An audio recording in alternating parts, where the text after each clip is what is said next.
Alright, so we're down here in the scary basement with a scary looking fog machine, a very dirty 3D printed hovercraft. We were out in the rain last night trying to find puddles big enough to see if she works on water, and the Tyrannus.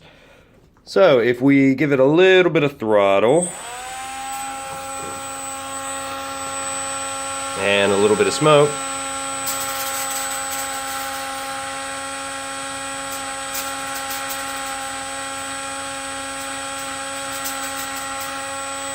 you can get a vague idea of how much air the thrust nacelle is pulling through.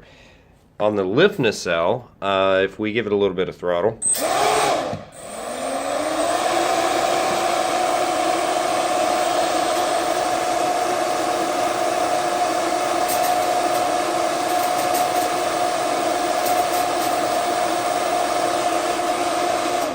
there's a very different thing going on here that as long as it is pressurizing the skirt, it doesn't seem to be pulling as much air through, which makes sense.